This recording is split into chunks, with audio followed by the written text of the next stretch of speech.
nyini woba otandika okutwalako ku mbeera eyatuuse ku Mulangira Ssuuna amawulire gamutambuliddeko nnyo anti abantu abasinga obungi sitole ya Ssuuna bwe njogerako nja kubeera emotional ate abantu bagambe nti oluusi nnimba nga batera okugamba sitole ya Ssuuna tekiriko bya bufuzi nti oba Bobi Wine yazala ye Ssuuna kubanga Ssuuna bamulaba ewa Salimu Sale nedda eri musical singa ibadde ya byabufuzi omulanga amini omusajja gwe bayita Bobi Wine yali badde tasembera na Bugembe kubanga Bugembe asiba mu State House ate yamwatulidde ne mwatu yatinze nkwagala nene Museveni mwagala kati ekyo kyokka kikujjako okulaga nti nno si bya bufuzi kubanga Ssuuna ye Ssuuna akoma wa Salimu Sale ono omusajja ne mu State House agenda tubadde tumulaba nnyonnyonyo ngabeera ne Kenzo buli wamu babeera bonne wamu mu State House ne Bobi Wine ye nga tamuzaalawa ekitegeeza ekyo kiyongera okubalaga nti si bya bufuzi kati kambajjire lwaki Bobi Wine azala wa Ssuuna olutalo luno lumaze emyaka nga 20 olwa Ssuuna ne Bobi Wine era olutalo luno lwatandikira Fort Portal okay kanvire ddala gye lwatandikira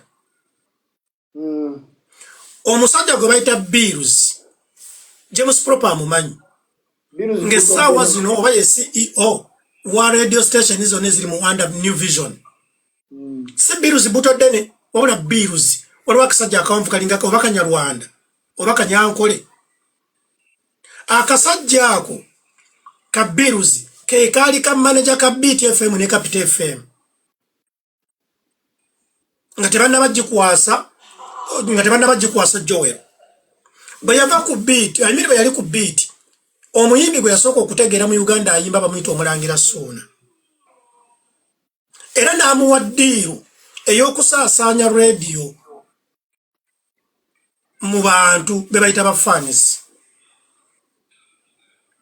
club Ssuuna ne bamugamba genda otegekenga show on behalf of Beat fe tukulangire ogenda osolooze naye ng'ogaba t-shirts za Beat kwegamba ebintu ntubwe bityo kye bayita promotion Ssuuna we yakyakira nnyo ng'ayimba obulango Omulangira Ssuuna kalimi nakyusa bwe bityo abantu baali bamanyi nti akola na ku Beat FM naye nga ye ddiiru eri mu wa Joel wa Bills bwe yava ku Beat FM n'agenda mu New Vision n'akola studio agikola Namasuba wali ku Bata ng'ataddemu buli kika kya kyuma studio eyo n'agikwasa Omulangira Ssuuna yali awo kakalina kali awo ku mukono gwa right ng'otunudde Entebbe Road kaakati studio eyo bwe yagikwasa Ssuuna omuntu gwe yabasooka okuwa offer okulikodingira mu studio eyo yali Bebe Cool era Ssuuna n'amukolera alubamu namba naye nga Bills era yamuleese okupromotinga studio ebiseera ebyo baalina embiranye n'omusajja gwe bayita Bobi Wine kati Bobi Wine n'akitegeera akasajja kano ke kakoledde Bebe Cool alubamu eno awo n'ateekawo percentage emukuba ekikono n'akyawa Ssuuna naye nga temujjukira Ssuuna era yasooka Bobi Wine okufuuka star ng'akubye akayimba ka Joanna ng'omusajja tannakuba kagoma kati ekyo n'amufunamu gundi n'amufunamu ka enkenyera bwe yamufunamu enkenyera olwo olutalo lugenda lubamba lwaki olunaku lumu twali tuli e Rubaga ewa Jjajja Ndawula awo Jjajja Ndawula we tukumira ebyotofu abasamize omusajja gwe bayita Balamu najja mu studio ya Ssuuna bagiyita Maureen Studio nga nze ndiwo ne Ssuuna kuba nabeeranga ne Ssuuna balowoozanga nti tuli n'abaluganda. Balamu bwe yajja yali azze kugula Ssuuna okumutwala Fort Portal. Bwe yatuuka ku Ssuuna ne bamala okuteesa ssente baateesa na $1.5 by then ne bamuwaako $5,000. Bwe baamaliriza Balamu n'agamba Ssuuna njagala omusajja gwe bayita Bobi Wine nga Balamu tannaba kufuuka wa kabi. Balamu ono minisita. Yes. Njagala Firebase ne Bobi Wine naye nze bwe naamutuukirira ajja kunseera. Kati gwe nga gwe muyimbi munne mbadde nsaba nkuyitemu omundeetere. Oba kiwuliriza? Ssuuna n'akwata essimu n'akubira omusajja gwe bayita Butcherman. Bwe yakubira Butcherman n'akola arrangement. Ne tugenda Bobi Wine ne Butcherman ne Nubian baani twabasanga ku Garden City. Ekiro ekyo nga tuli ne Balamu twagenderera ku boda. Tutuuka awo bateesa ne Bobi Wine. Bateesa $5,000,000. Naye ng'ayagalako ribooni wa $2.5 million. Era ne tukwata Balamu n'akwata $2.5 million. Jukira bali baziwadde dda Ssuuna. Ssuuna n'akwata $2.5 million n'aziwa Bobi Wine. Bobi Wine n'azigaana n'agamba zikwase jjajja Butcher. Era Butcher yakwata $1.5 million ekyo. $2.5 million. Kati bwe yamala okukwata eza Bobi n'amugamba jjajja Butcher mwamaliriza ye naye ezo zange nga Bobi Wine. Jjajja Butcher olina oteesa naye. Omusajja n'addamu n'ateesa ne Butcher. Butcher bamuwa $1.5 million. Naye ne bamusibako emigga 5. Diru n'ekomaawo. Ne tuddayo mu Maureen okukola akalango. Era nze nakakola, nze nakavoisinga. Ne bansasula ezange. Olunaku ne lutuuka olw'okugenda Fort Portal. Balamu n'atuwa emmotoka. Ife abaali batalina yatuleetera Kamunye. Mu Kamunye omwo mwatuulamu nze, Omulangira Ssuuna, Fiina Masannyalaze, Emma Karosi eyali manager wa Fiina Masannyalaze, Grace Nakalema n'abaana bano abalala ba Kalioki. Era nze nali MC. Firebase yo ng'ejja kujja luvannyuma kuba bo balina amamotoka gaabwe ne bapaloti bonna baalimu bajja. Tutuuka Fort Portal ffe twatuuka ssaawa nga 8 ne tutuukira ku VOT. Era omusajja gwe bayita Big Brother Booker ye yatukyaza okulaga ensi nti abayimbi bazze ne Katasovu Balamu. Era abayimbi bano be nali nabo mu mmotoka bamala okweyanjula nze nakola interview ku lw'abayimbi bonna. Zaali zituuka essaawa nga 12:01 Bobi Wine n'ayingirawo ne Firebase ye bajjira mu mmotoka emu nga Firebase eri ng'abantu batandise okusasula. Oba kitegeera so yagenda mu maaso. So waliwo woteri oba bagiyita Breeze biki nungi nnyo Fort Portal eyiika bwete amazzi bagikola ng'eyiikayiika amazzi.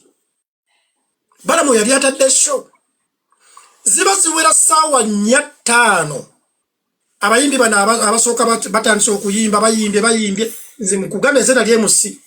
Tutuuse ku level Ssuuna oluvaako bano Bafiina Masannyalaze baali bamaze okuyimba nga Ssuuna oluvaako tutandika Firebase. Oba kiwuliriza?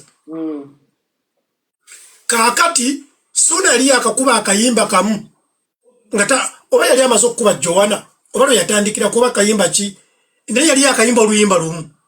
Bobi Wine yennyini najja ye kennyini n'agamba jjajja Nana ye yampita nezije wa Bobi Wine n'agamba nze nti oyo gayi mugyeyo nze nzirayo Firebase yeyimba kati twagala kudda Kampala.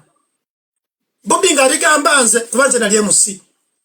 Era ku olwo Parrot teyayimba yaliwo. Jajja Nana teyayimba yaliwo. Aba Firebase abalala bonna tebayimba.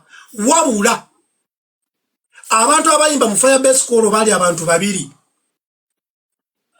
Yali Jajja Butcher ne Bobi Wine abalala bonna tebayimba. Olw'ensonga yali ayagala kudda Kampala okuva foto tambula ekiro obudde bungi. Teyakikozesa jjogo agonjogera mazima kuba nze nali MC. Naye Suuna bwe nagenda ne mugamba ku stage Bobi agambye yimbayo oluyimba lumu onoddayo. Suuna n'agaana okuva ku stage. N'agamba mmala kukuba. Kati Bobi Wine jjukira ye star ne Butcherman Firebase ne bagende wa DJ amangu ago nateekamu akagoma endulu neekolaki nevuga. Suuna buli ngeri yali alina okuva ku stage. Bwe yava ku stage najja wano kwegamba nga manyi omuntu anyiize tuli batute mu kasaako kaffe nga bwe twazze. Omusajja ne bajja ate akagoma ne bazzaayo Butcherman lwaki temumanyi n'ebiyimba byebyo n'agenda n'akuba.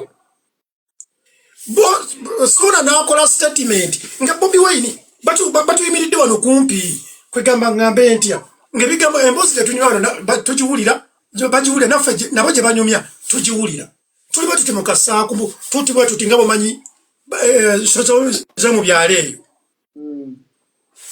Kaakati Suuna n'akola statement emuleetedde obuzibu paka nakati.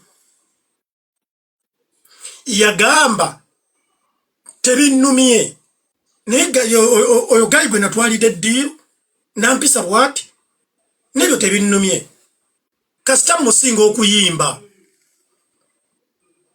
Ekigambo ekyo yakyogera ng'ayagala Bobi Wine akiwulire era n'akiwulira kuba twali tumuliranye bwe tuti kuba yakyogera mu ddoboozi ddene kasita musinga okuyimba. Okuva olwo Bobi Wine taddangamu kukwatagana na Suuna bwe yagattako ebya Bebe Cool n'afuukira ddala omulabe. Era Suuna omulangira taddangamu kulinnya ku stage okuli Bobi Wine.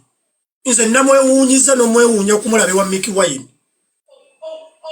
Naye kyendowooza myaka gyadda Bobi Wine yaba akyali ku ebyo. Yes gyadda kyendowooza Suuna okugenda kusoya Mickey Wine omukiza ogenda ku stage. Mickey Wine olw'okuba mwana muto teyamanya byaliwo. Bandi ye yamutaddeko ku stage nga lowooza tamanyi biriwo. Era Suuna omulangira nze namunenyeza namukubidde essimu ne mugamba Suuna mistake gye wakola eri emu omanyi olutalo olwo ne Bobi Wine ever. Ekyakututte nga bakuwadde omukisa okulinnya ku stage kyabadde ki? Lwaki tewakomye ku stage? Omusajja gw'omanyi nti takwagala ajja kukulabisa n'omulumba mu kifo kye. Kubanga olutalo olwo omuntu ng'ayagala buuza Butcherman, buuza Master Parrot, buuza Fina Masanyalaze, Grace Nakalema oba Emma Mulondo, Emma Karos n'omusajja yennyini gwe bayita Balamu akimanyi kuba Bobi Wine bwe yamala okuyimba abantu bonna baafuluma mu show. Suuna teyayimba, yayimba akayimba kamu kubanga omunene amaze okuyimba. Kati okuva olwo embiranye nejja era teriyo omuntu ayinza kugamba nti Suuna yali ayimbyeko ku show ya Bobi Wine eno tekibeerangawo.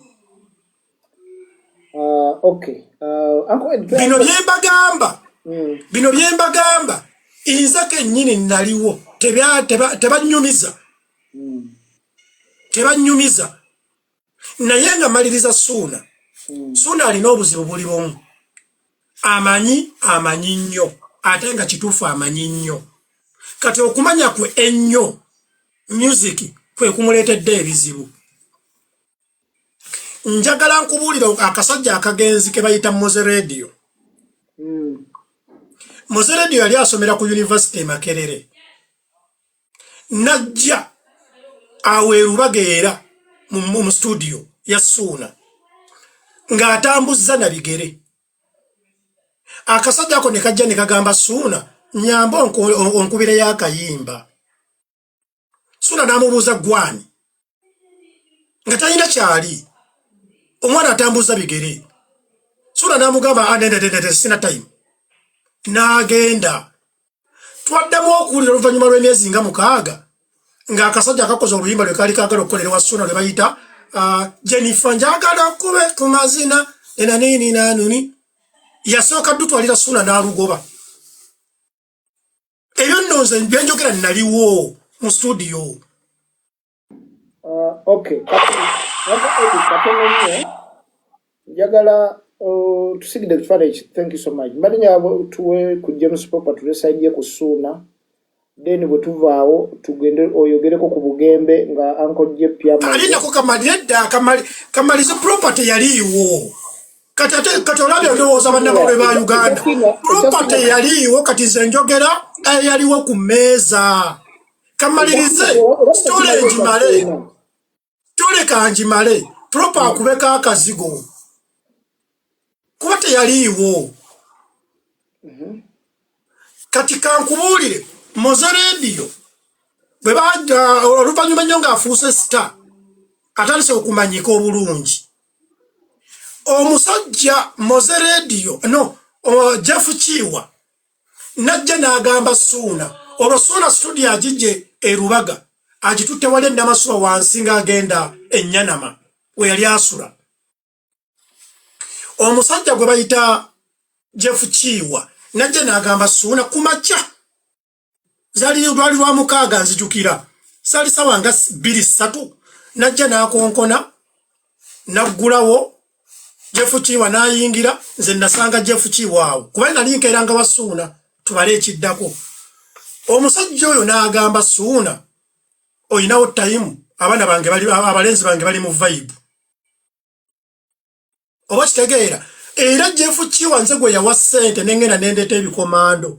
Naleeta ekikomando kya radio ekya Wizo ekya Ssuuna n'ekyange n'ekya Alani. Yampa emitwalo oba gyali 10 ngende ndeete. Bwe namala okuleeta n'addamu n'ampa ssente ngende ndeete kureti ya bbiya.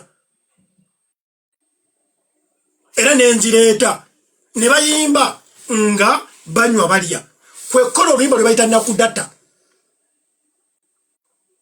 Oluyimba lwe bayita Nakudata Ssuuna yalukola ku audio n'alukola ne video muka studio ke. Naye bamaliriza katono nnyo. Kyembadde nsaba kuba Ssuuna okumwogerako tubadde tusika kino ekifaananyi kiri kyolesa kya Bob Wine kibadde okke kati bino ebyaba radio ndowooza that will be a story for another day. Kuba ebyokwogerako tulina bingi ate obudde buyinza okutugira ne tugira. So mbadde nsaba ne Jeff tuwulire ku side kyayogera ku gundi naye waliwo ka audio kenjagala okufuna. James Popper batandikira mulangira Ssuuna ke yayogedde engeri gy'ataliiwo katukazannye tulawo bakinamwa backup nga ye then James Popper atandikira kumulaga nti zindi wanula andikadinde mukati akatachika kamutu akatachika kamu lina ko katino kazanya kyambadde nzidako kujja ku katono nnyo wano wonsaliddeko mbadde njagala nkulage nti story ya Ssuuna mulogo yavaawa Mozeredio gye yatambuza. Ne mistake gyolina oyina byoyagala program yo nanga bwabadde ogitegese. Tugende James. Kale kankazanye kana. Kumulaga nti zindi one love siri ku ebyo. Nimukuba akapera ke namukuba nga nkozesa engalo. Kubanga omuyimbi gwe tunuli abayimbi bonna abasinga bw'abayimba akosa gestures. Okitegera. Kakati bunateeka engalo of course naye yali akiraba nti zino ngalo simu handshake engalo ziri bbiri nazikola bwenti. Okitegera. Kati era ng'omuntu omugezi toyinza kukwata mu bugalo bubiri. Yina abeerawo ng'apoye nga bw'omanyi musajja ali kulu yeepoyera bibye. Nitumala ne mubongako era nga bwakiraba finally namubongako n'abaawo ng'anaga nti muganda wange onkubye akapeera ne kantuulamu nawa napayinga respect. Kakati bo bali ba bloggers abanoonya likes ne bagamba Bobi Wine talina kyeyakola teyabongako teyapeyinga respect yakugoba ibo bagambye nti yangoba kati awe wali ekinyusironi Bobi Wine yangoba Bobi Wine tasobola kungoba angobera ki nali mukoze ki kyogamba kati nebatekawo mbu kubanga yakunyigira wagende eggulu nze namutuma agende mbi obufuzi nze natulako naye ne family ne mugamba sebo Bobi Wine yingira ebyobufuzi era bono bo yingidde ebyobufuzi tukola akalagane sijja genda wasale ate nze sirimu nabyabufuzi era ne wasale musale zinali ngenze kujjayo sente lwa kitone kyange nga ngenze kuyimbirayo nyimba bwemba oyina ekyamaguzi kyotunda butungulu nogenda mu katale era kyadde obusobola okundiba it is fine business bibaamu waba teyayagala kinayimba is fine wadde yalabisa no news is bad news ku celebrity era kya awo Mulangira Ssuuna abadde agezaako okuwasaidiye ng'omuntu nti yabadde tatwala handshake yabadde ali mu freestyle zino bwezi abayibiri bakola naye mukulu yamaze n'amugongako ye ng'agamba talina kyamukola tebalina buzibu bwonna James Popa ndowooza tandikira waliwo video gye batadde mu group yaffe ya entertainment journalists ng'eraga kamera ange ey'okubiri okiraba kamera ange ey'okubiri eyo ng'ejjayo ekifaananyi nga Ssuuna bw'akinnyonnyola nti yabadde just ali mu kuba vibe n'omukono okitegeera kati ange eri ebadde etambula yo eraga otherwise so nze nange bwe namutunuulidde Bobi Wine nga teyabadde intentional kola ki ku butamuwa mukono because yali tasaba mukono yadde ali mu kukola ki mu kukubamu naye ndowooza because nze we nalaba video yasoose kumubongako then n'alyoka aleeta omukono ogwo okitegeera usually oyinza okubanga okuba vibe naye ng'oyagala vibe gyeggwera omuntu akwateko mu ngalo oba akugweko mu kafuba you get that sense sometimes nti artist katugezeewo aba abadde ayimba n'akulengera mamero ayinza okusooka n'akubongako naye bw'akuwa attention eyo n'akubiramu ku vibe awo n'ateekamu erinnya n'akola ki bw'amaliriza oba olina omuwa appreciation eyo ndowooza kyekyo Ssuuna ky'ataafunye okitegeera tiyafunye appreciation which is understandable nti love ya ddala oba si ya ddala wagenda eggulu abagenze eggulu bonna bagenze because bayitira ku Bobi Wine kulaba ngeri gye basobola kumunafuyamu so bw'oba wagenda sayidi eri katale ndojja n'omulaga nti love ye kumala biki yamubonzeko out of respect ya industry naye kituufu kiri nti bwe yamaze okukuba byakuba bataddemu erinnya lye naki teyamuwadde that final respect egamba nti omwana waffe okikubye nnyo okitegeera kati nze bwe natunuulidde video eyo nalabye nga Ssuuna teyabadde alinda ekyo yabadde alinda that appreciation nti kootaddemu Bobi biki n'omuwaanawaana alina okubeera happy abeere nga amukwata mu mukono kyesaalabye naye tekiri nti yagulesi directly nga bw'aleeta engalo nti ddala ayagala kugumuwa amubuuzeeko okitegeera because amateeka nawulidde abadde bagasoma which I think is right nti amateeka ag'okubuuza akusingako yasooka okuwa ki omukono so goso okuba vibe zo naye yalina okumanya because he's an artist amanya climax amanya nti kati omuntu aweddeyo baziweddeyo okitegeera n'amanya nti ku ssaawa yalina okuleeta omukono akwebaza olwekyo ky'okoze teyakikoze that is a fact Bobi Wine teyakikoze yamuwadde that final respect emwebaza because yamubonzeeko but we all know I think maximum respect Bobi Wine gy'ayinza okukola ki kuwahaaga si kyo so mugete ebintu bitambulira mu mitendera tuva kubonga buli omu omubongako kitegeera universal language kubongako buli omu omubongako oba omumanyi oba tomumanyi oba omwagala oba tomwagala kasita omusange wantu olina okumubongako yo respect okitegeera then leveddako omuntu okusikako mu mukono kitegeeza kati ate awo muli baaluganda nnyo nti ali willing okukola ki okusikako mu mukono then leveddako ey'okuba nti omuntu oyo asobola n'okusituka waatudde kati mu kitiibwa ky'engooyo n'akusituka waatudde n'akuwahaaga okitegeera kakati omuntu buli lwakomya ku level katugeze kati nga bwe yabadde bw'atyo n'omuyimbiramu n'akubongako bubonzi aba alina waakutadde nti tojja nnyo aba alina waakutadde nti ekitiibwa kyo kikoma awo kati olina ne be wawulidde be baagaanidde ddala n'okukola ki n'okusembera omubuuzaako obusembezi bamuganye okitegedde kakati buli muntu amclassifying according ku ye byawulira ne byalaba. Nze ng'omu my experience with Bobby Wine is his eyes extremely widely open ku buli kigenda mu maaso tewali kimuyitako. He's well aware of the situation. Amanyi buli ekigenda mu maaso. Give me a second. Give me 1 second, please.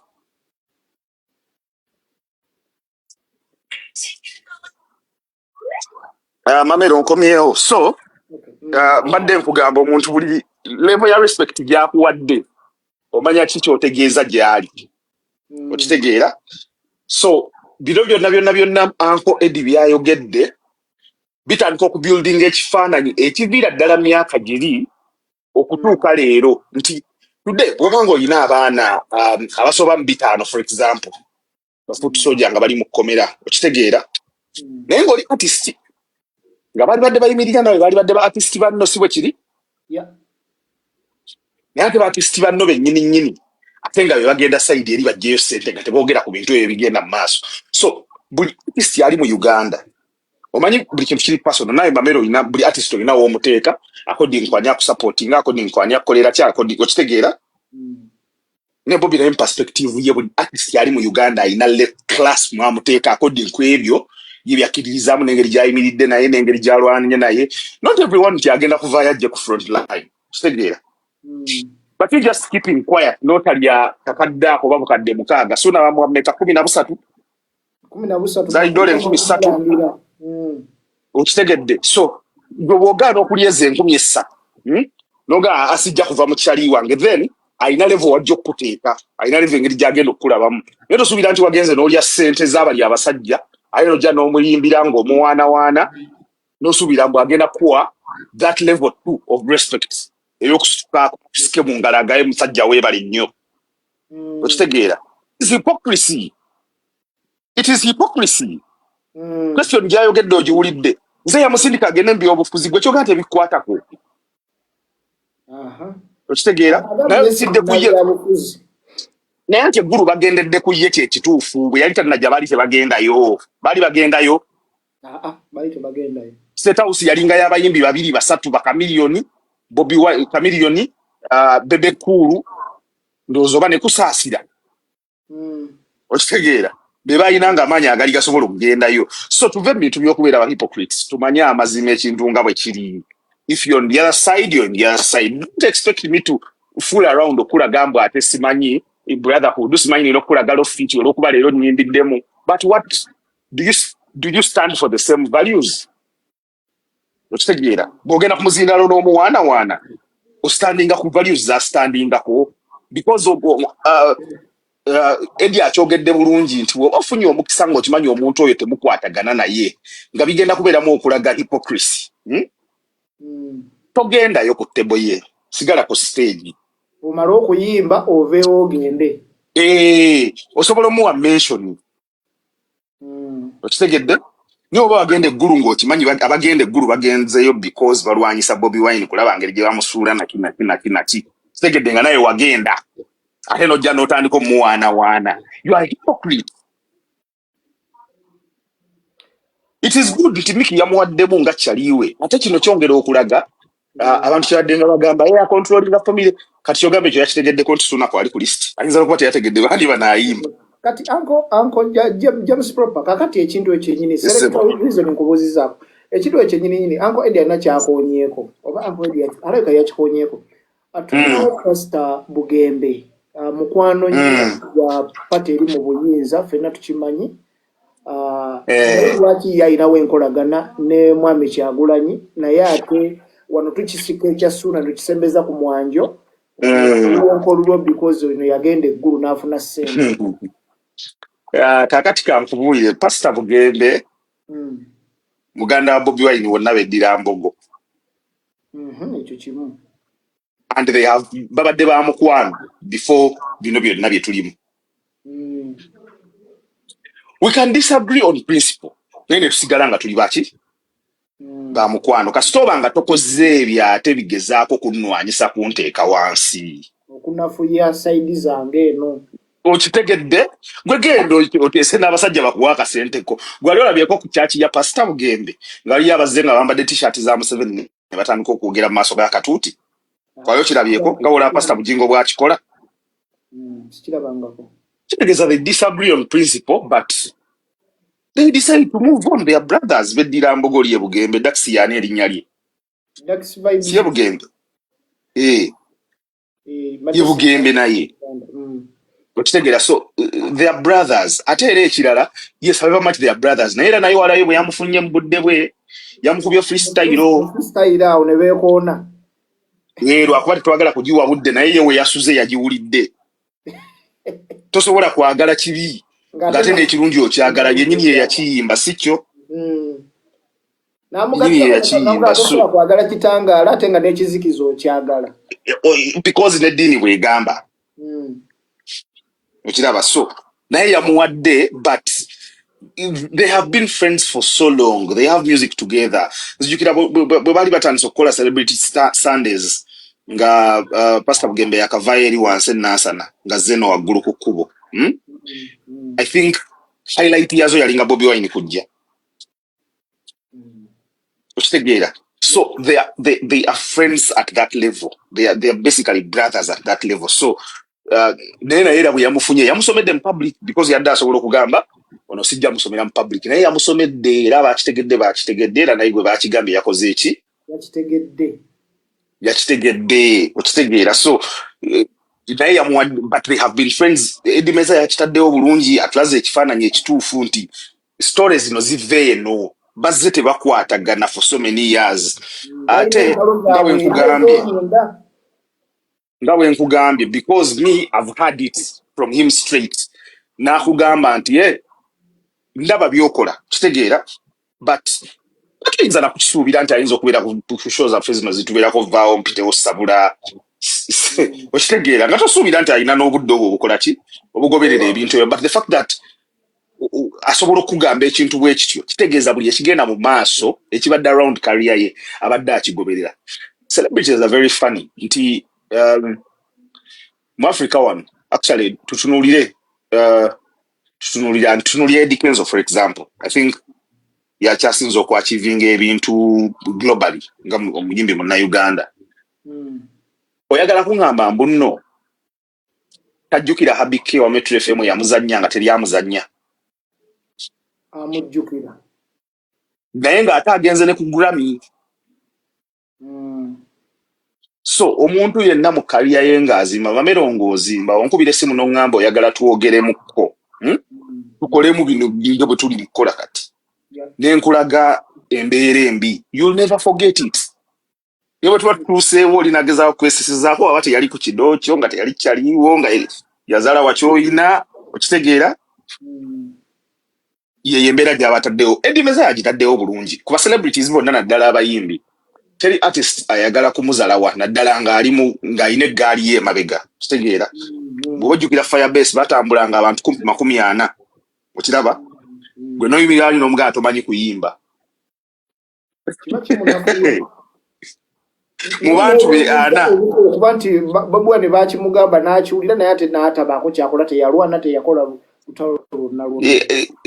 okitegeera nti oli teyamulinaako buzibu kati baba kumugwako ne bamukuba tebaali musse mob justice okitegeera so yalabayo but honestly speaking omuntu yenna olugendo lw'oyisemu naye Mamero yonna gy'oyise nzijukira twakola bwawadi ne kyaliwo oli yayagala oli omuwala wa Metro okitege bangi okitege like ne wolituukawo tosobola kwerabira story eyo okiraba tosobola kugyerabira mbadde nkunyonyola ku bantu ba high people abantu abasinga tebavaayo ku appreciating abantu babayambi okiraba but me they are part of my story so ne wotuukawa ne bwogendawa you cannot forget those that supported you n'abakulagako nabo tosobola kubeerabira so it is that simple and you have to tulekerawo kubeera mu on and off ndowooza Ismail yali akyogera obulungi nakimunyonyola n'akitegeera nti mu computing tugamba either a 0 or a 1 there is no number that is between 0 and 1 okitegeera okujja ng'ogeze mu decimal numbers so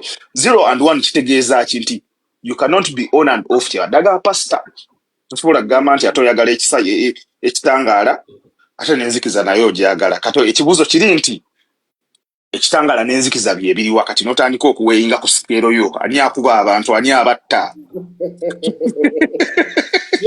n'omanya ekizikiza we kiri n'ekitangala we kiri wano wenyini wenjagala ogattireko Shalom Deni ne Uncle Eddie waakomawo aboogereko Shalom kubi omwenda kyavudde ku ki kakati eyo new breed y'aba journalists abaliwo leero nti ffe edda eno nange siri mukulu nnyo naye ffe edda we twali twakatandika amawulire nga bw'osanga katugeze in fact nze nakati nkikozesa bw'oba ogenda kubuuza ku Chameleon oba Bebekulu oba Ebikenzo oba ani don't attack people from behind. Okitegeera bw'attackinga omuntu from behind luli edda chances nene nnyo nti ogenda ku attackinga Bobi Wine oba Bebekulu from behind oyinza okufuna ekikonde nga tannaba kutegeera gwani bayinza okukasuka so yes etteeka liri bwe liti celebrity bw'oba ogenda mubuuza muyimirire mu maaso omukolere eye contact okitegeera kasita akulaga eye contact nti akulabye era ayagala okubuuzaako ogenda kukiraba like you can feel the energy nti omuntu ono kati akkiriza ndabye antegedde because abaalaba abantu bangi kiraba so kanatege ogezaako okubiitinga gundi eyo ogende gwe omwataakinge omubuuzeeko tumanyi mudu mwali like we need to learn people's mood sinti yadde bayagala kulabisa Shalom baki but it is just a mood, it's just a moment. N'omusanga nga kati yakooye ali kati mu kivulu kirimu abantu 15 almost buli omu ayagala kukola ki buli omu ayagala kumubuuzaako okiraba so kati yeyembeera go and tell Myra so yeyembeera gye nkugamba nti problem oluseba ekirala mamero kyenjagala tuyige n'abawuliriza leero kyenjagala bayige kiriwo ekiti kiringa bino betukirizaamu mbuuze nzikiriza mpasita gundi gwe toli mwana wa Katonda oli mwana wa Katonda lwaki toyogera ne Katonda on direct pastor yaliyonga mama wa afuna olubuto ete yaliyo Katonda ye yaliwo kuseera ekyo kitegeera so ekirala if you want to say hi to a celebrity naddala nga oli musajja kati katugeze oba oli mu kivulu oba kiwo era nno mukazi nga bakumanyi osobola okubona akama naagera namugaa gundi jo wali abadde ayagala kukola ki kubuuzaako naye kati bw'obeera musajja usually toyinza kuyita mu third parties okitegeera like mamero ne w'obeera gwe ng'omuntu najja nagamba gundi ayagala kubuuzaako like what you bold enough to face me okitegeera lwaki toli bold enough lwaki tolina confidence esobola kuyimirira musajja n'omufeesinga n'omulaga nti nawe oli musajja yo now at the table of men osobola okugenda n'omubuuzaako directly nze by the way ekintu kyanyamba nnyo mu earning respect whereby ne bwabeera ani like oba olina eggaali y'abantu 10 oba 2 ng'ebiseera biri we tubeera mu club n'enkulengerawe nti nga njala kukubuuzaako I just make sure that I look into your eyes okitegeera gwe n'olyoka ondaga nti ondabye ndyoka nzija n'enkubuuzaako but the new breed of journalists tuyina kyokola abagwa mu bizibu ng'ebyo bali lucky nti tebakyakuba kuba luli edda oyingira mu gurupu y'abaana nga bava kuteekako kiti ne basooka bakuwa balowooza mulabe omusajja agenda kulira nno tamanya nakumanya nti bakkubye olinamu okubira simu nkeera n'omugamba muganda wange amusajja ne bampisa bwe batyo ng'ondaba kati n'olumu ng'akutegedde n'okutegeera ne because olemeddwa okumanya class yo ne stand yo nawa woyimirira okitegeera y'ensonga lwaki abaana abo bafuna obuzibu like me I can never approach a celebrity from behind ekyo kikyamu 2 omuntu bw'omuwa eye contact n'akulaga nti takuliiko because aba akumanyi bulungi mamero ne w'obeera mu bantu 100 ng'amaaso gaffe gasisinkanye omanya nti amaaso gakoze eki anyirawo nti kati oyo proper andabye nange mulabye anzalaye tayagala kumbuuza oba mudu yenfu oba kitu n'abyogerako olulala okitegeera because abantu bava ewaka nga balina ebizibu kati omusajja ali mu bantu 1500 buli omu ayagala kumubuuza kanade gw'otuma muntu like bakitabo kya mentorship kyeyo gye mwayitamu naye lwakuba koyogedde tewali protocol gayise mabega kyekisinga obukulu.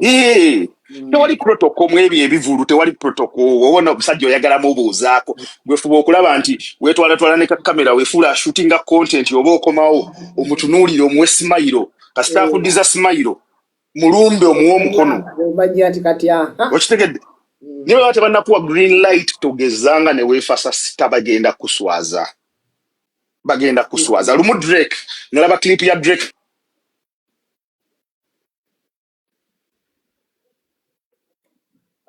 network nga simuwulira.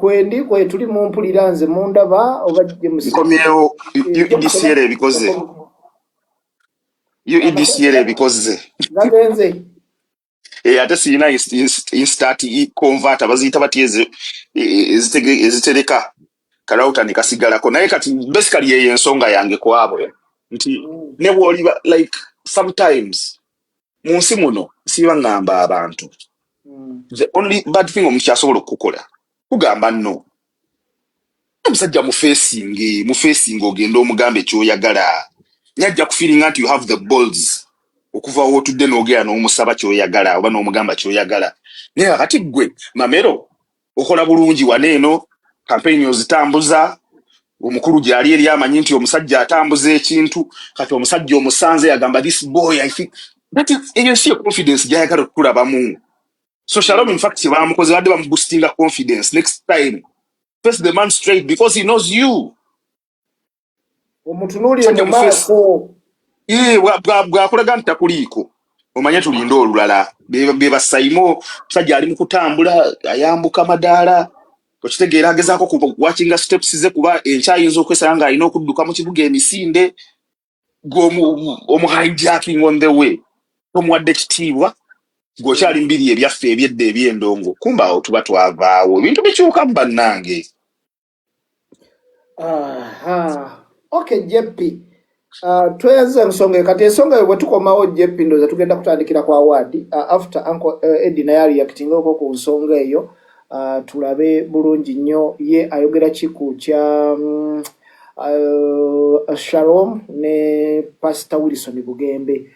Uncle Eddie agataliiko sino simayo bajoli nenga banete mwerabira King Saha weekend eno ku Lwokutaano tuli awo ku cricket oval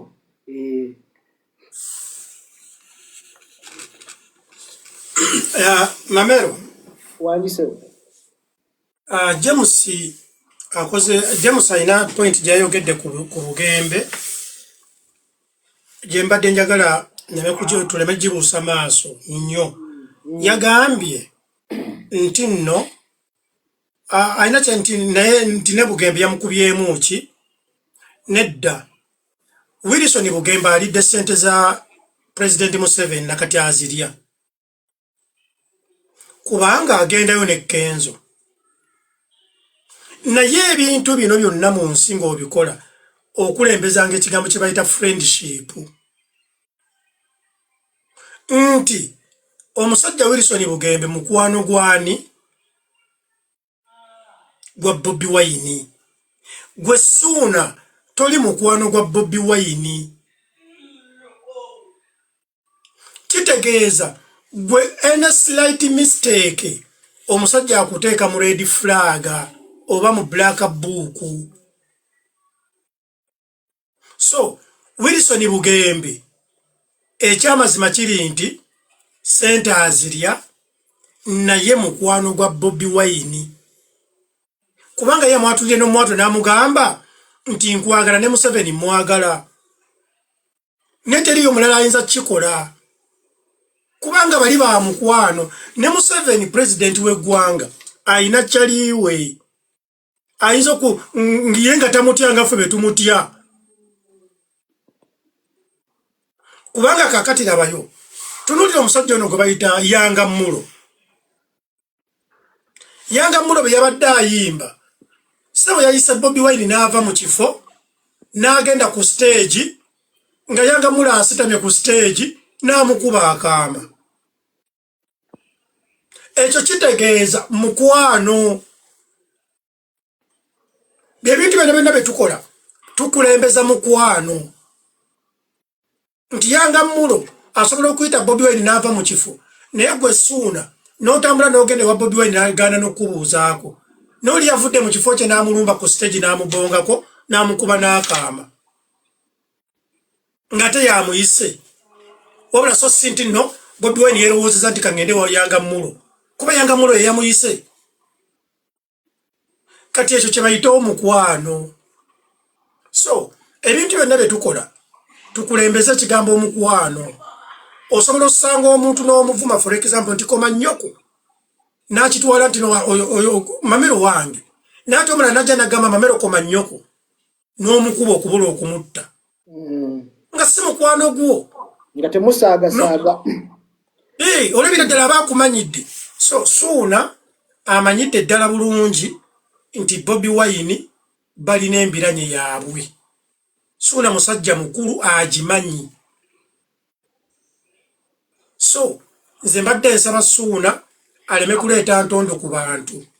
Omuntu gw'otayagala toweegula. Bw'wandibadde oyagala muddemu mukwatagane ne Bobi Wine, Ssuuna amanyi ekyokukola. Yali badde akomye ku stage n'awa big up Bobi Wine n'ava ku stage. Osanga enkolagana yali badde agenda agizimba mpola mpola. Kubanga amanyi tebakolagana for 20 years. Oba kitegeera mamero?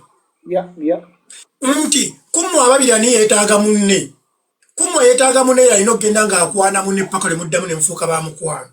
Kubanga Bobi Wine amanyi bulungi Ssuuna. Amumanyi emirundi mutwalo. Naye si mukwano gwo. Ate nga naawe kennyini omanyi obuzibu kwe bwava. So Ssuuna anoonya bunoonya ntalo. Ate n'enjogera ya Ssuuna si nnungi. Kugamba bakuyita batya? Teyeekola ki? Okugamba omuntu nti no. Yes, talina remorse. Teyeekomako. Yes. Kuba kati owulidde ka video ka audio kozannyi. Agambye nze nnamutuma mu byobufuzi. Yanyize kitegeeza yakoze kibayita okuba. N'abantu ababadde batandise okuwolereza nti Ssuuna bambi obayiyeeyo. Olina okubeera remorseful n'omanya kati no ki. Embeera bweti bwebeera nga weeri nze kati nekkakkanye. Ne Ssuuna okwemanya ennyo kibi. Simanyi oba yaggwamu hope. Musajja watu oba yafuna bufunyi ttima ku mutima nga yeekyawa I don't know. No, kiri bwe kiti Eddie. Usually, for example, abantu betwakola nabo mu kyalo abamu boddayo ayagala okulowooza nti okyali waliwe yakumanyira. Okitegeera? Naye kati gwe musajja oli awo olina ne European passport ozzeeyo eri ewabwe bayitayo bati kalangaalo. Ozzeeyo ekalangaalo oli ajja alowooza mbu akyasobola okukumanyira nga bwe yakumanyiranga emyaka 25 emabega. People change, things change. And what you're saying is right. Sometimes olina okumanya dirwa olina okwogera kyakubiri. Kati ebigambo ebikawu byayogera ku ssaawa eno, ebigambo ebi byayogera ku ssaawa eno, obusungu bwakozesa naki. Ekitegeeza teyabadde real, yabadde pretender. Ate oli kye yakoze yamulaze nti oli pretender. Yes. Yavudde yakiragidde ddala nti yabadde pretender. ate n'ekirala James byayogera essaawa abantu bagenda okukozesa kati ate okumukuba bubi nnyo. Yennyini yeekuba nti kati kuba n'ekirala ate babeera batuufu.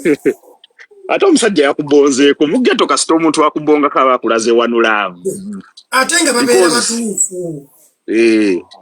Omanyi nti gwe Eddie simanyi diro yasemba gendako mu ghetto kuba kati gwe gy'oli ewammwe. Ghetto z'ewammwe teziringa zino ez'ewaffe naye mu ghetto y'essite wano omuntu kasita akubongako aba akulaze wanu laavu oba toyina ky'omubanja toyinza gaa nti yakubuuzizza. Kitegeera. Naye omuntu singa ajja n'abasanga nga muli bataano. N'abonga ku bana n'akulekawo nga takubonzeeko aba akulaze disrespect. Suli yamulaze respect yetandikirwako eri very basic. Ebigambo bye byamwogerera ku ssaawa eno baaba. Biragira ddala nti omusajja pretender. James nze nkubuulira amazima Ssuuna okulinnya ku stage ya Mickey Wine kyabadde kimumala. Of course, simanyi banga limaze nga simulaba ng'ayimba. Agende ng'azimba Oluganda. True. Hey. Omuntu sema okulondayo. Kubalabayo, Eddie, Mickey yatandika okuyimba mu 2000, I think 7 oba 8. Kitegeera. Kati gwe soko obale abayimbi abazize mu Uganda leero okuva 2007 paka sawa ya leero. Noba nga olina okukola list line up yaba artist abagenda okuyimbirako 5. N'akuteekamu ne bwaba akuwadde eddakiika 2. Okitegedde. Aba akwagadde nnyo. Bamulaze One Love. Atenga Yesu n'amanyi nti ne baba w'omwana ono tetukolagana. Ono omwana bwana teyamanya byaliwo. Era bambi teyamanya kuba senga yamanya. Nze nalabye Suna ku stage natidde. Ningamba Nate bwe nalabye ng'era amuzalayi. Ningamba yes. I expected this. Kuba mbimanyi. Suna naye alimba mukulu munnanga alimba. Naye ayogedde nnyo lwaki but omanyi ebigambo ebingi bulwobikozesa oyinza okutandika ng'oyogedde bulungi naye n'omaliriza ng'oyonoonye. Naye Suna olaba kyembadde mbuuza James Buli nti Suna alabika yeekyawa. Nze mulaba nga ennaku zino bw'aba ayogeza busungu. Alina obusungu bungi. Yasibisa abaana nno. Tetumusonyiwanga nno naffe ab'amawulire. Tetumusonyiwanga.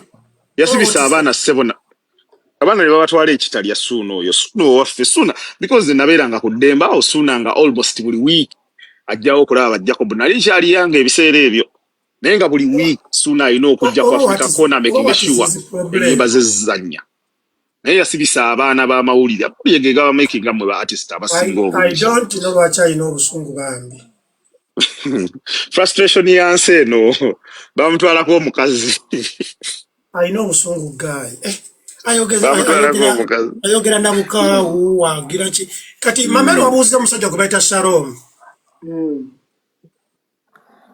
Ekyamazima kiri nti nze siringa James sigenda kwogera ku mulenzi oyo kuba simumanyi. Shalom tomumanyi. Mulaba. Naye simumanyi. Akola ne Kasuku. Ekisooka Shalom byakola wallahi ya Mungu njogera mazima tebinnyumirangako. Kachanga omwana oyo atandika kwogera. Mulaba kwegamba ng'omuntu atali iki. Kwegamba ndabanga ekyana ky'omugagga bino ebyana ebyejo ekitalina kye kyayinza kuŋŋamba. Eddie nsonyiwa okuinterdicting baba kyogera bate ekigambo ekyo. Okuinterjectingamu. Yes, tomumanyi nange simanyi nnyo history we. But I can commend him for one thing. Maybe kyoyinza okubeesingira kusimanyi bwali omuwadde obudde. I think he really has the data and information in his head. Era waliwo ayogera kino nga Shalom ne kino naye akimanyi. Okitegeera about the music industry. So I informed at least that I know. Ebisigadde simanyi waje yava simanyi waje yakulira oba bwe yayingira mu industry, but he's informed about the industry. Anti kakati nze kyembadde ngezaako okugamba kiriwo ekiti nti Shalom ebintu byonna bw'ayogera ebintu mulabanga Junior Tamale.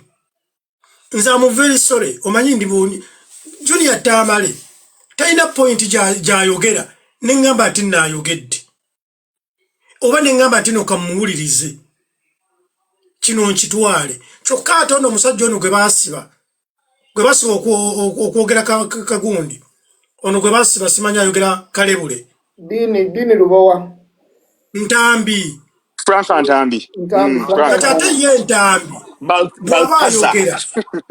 bw'ayogera point owulira nga musajja amazima. Ntambi bw'ayogera owulira nga musajja era by'ayogera nga by'amagezi. Ne kati Shalom mulabanga Junior kwegamba mbalabanga bakazanyiikirizi abali awo. N'ekirala omuvubuka oyo Shalom video ze nnyingi nnyo azze ng'alaga azala wa Bobi Wine. Era ddala alinga nze kaakati omusajja ono Bobi Wine yawangalidde mu bwasi tamanyi amawulire. amanya muzalawa n'atamuzalawa. Bobi Wine si fala. Wabula mpozi tugambe omuntu ali ku ddala ly'obwa president yali badde asonyiwa. Nojja n'apretendinga n'akubuuzaako naye amanya muzalawa n'atamuzalawa.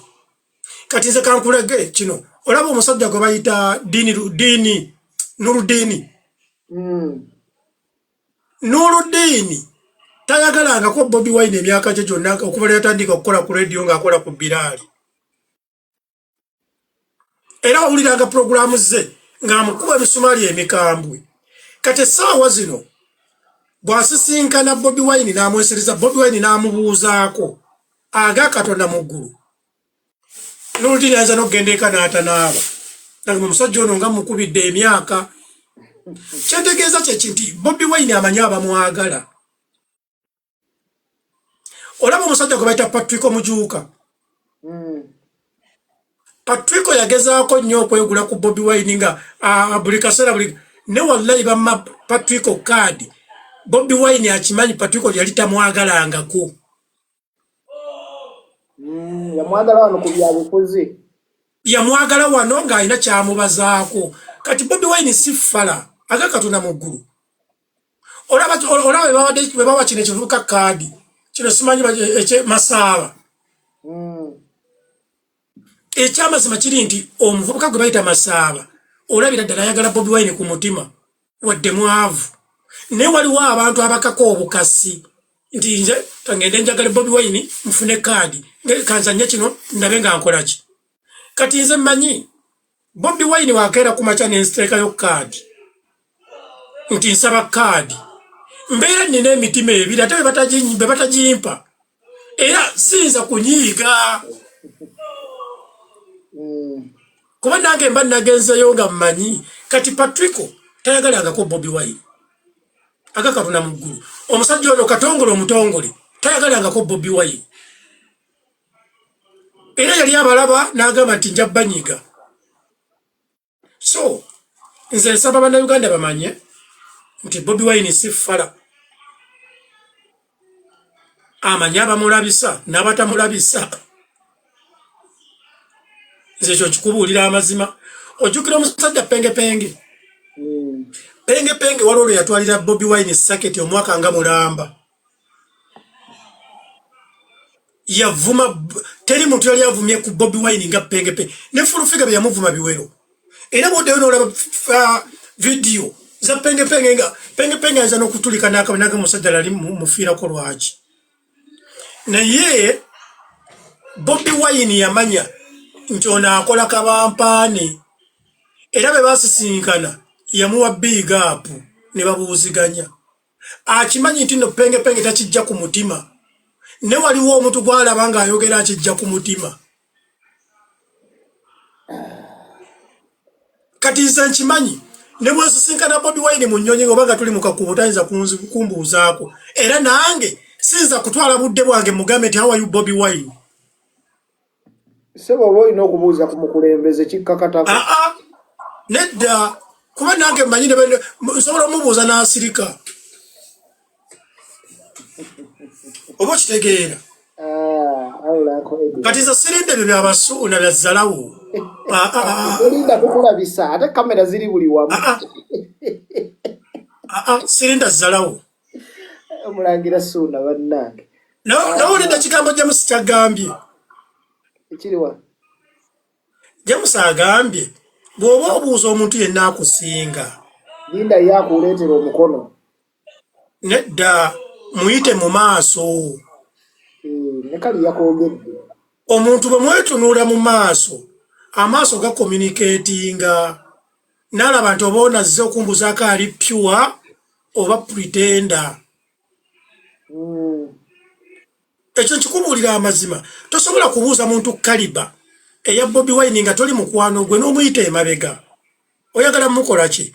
Oyagala akyuke bw'ati akuwa oluba mukube eŋŋuumi. Kale, Uncle Eddie wadde oyina kumuyita mu maaso. Lwakuba bano abaana bano tebafunye mentorship. Omusajja ono James gy'ayogeddeko Mamero omuntu yenna gwolaba akusinga oba gwowa ekitiibwa ne bwoba omusinga naye ng'omuwa ekitiibwa tomuyitanga emabega. Kati ekyebuuzibwa omusajja we owa Ssuuna kuba muwaliwo ka video mwalabikira owa Ssuuna ngeri abadde akyambadde emabega nga kuliko OS Ssuuna yabadde owa media waakwata nabo baakapositinze oba baakadiriitinze. Anti kaakati ewuliriza ebintu bino ebyazzalawo bizibu. Muganda wange ezzalawo likumalako amagezi oyinza n'okuwunga. Nze mmanyi Ssuuna yeekaza wano naye baddamu mu buliri bw'agamba naye bannange enkoze nti Omwana bwamutabukidde bumukuba kumufiirako bufiizi. Kati olaba Sayimo omunene w'ekibuga. Bobi Wine kye yakola Sayimo kyali kisuubirwa. Omusajja ng'akubye yakuba Bobi Wine ku TV. Nga mukube emisumaali awana bebe kulu kufa awana kamiliyoni. Kati ate omusisinkanye omugamba ki? Aha. naye Eddie Wangi nze mu byonna kye njagala ffenna tutwale okuva leero oba oli mbi aba celebrity oba ogenda just kusisinkana bagagga because abantu bakyuka. King Saha yayimba mutubonga naawe ekitegeera naye kati bakyaliso ne bano yani oyo Sayimo omunene w'ekibuga kyekiri kyenzirako nti olina okumanya nti ebintu bikyuka eyali kyaliwo ng'osobola okujja n'omugwira okitegeera n'ova emabega woti n'omubaka mu kiwato okitegeera time etuuka nga tosayinza muyisamu eyo mbeera nga first of all it is not safe for his security. Kati tulina okumanya oli yali kyali waffe mu ndongo naye ndongo kati yagivaamu n'asukkulumako n'agenda mu birala. Tulina okumuwa respect yeeyo. Olaba Balamu oyo abadde kyali waffe mu ndongo. Nze lumu nafunako ko obuzibu naye ku show ya kamiliyoni emu ayina ebintu byayogerako MTN eyo ekitegeera mbeera yali nzibu nnyo naye Balamu yali kyali waffe luli ng'osobola omusanga ne munyumya ne mukuba ekiboozi naye kati is an honorable minister ekitegeera niwe oba obadde kyaliwo don't come abruptly omugwemu ng'atambula alina threats alina ki ayinza okubeera n'abasirikale ne bagenda bakubirawo obwereere. So Sayimo ekyo kyataategeera nti omusajja oli takyali ono owaffe gwe twali tumanyi kati abeera cautious. Abantu bangi abali bamulubiriro mulaba luli kati beeyongerako okitegeera amaze emyaka 6 tali mu industry. Awo ku red carpet waali baphotographer bano bamamero kati abaliwo abakwata content teyabalabako ng'ayimba si bwe kiri mamero bw'otuuka ku red carpet eziri awo Bobi Wine mwenna abakwata content teyabalabako ng'ayimba okitegeera.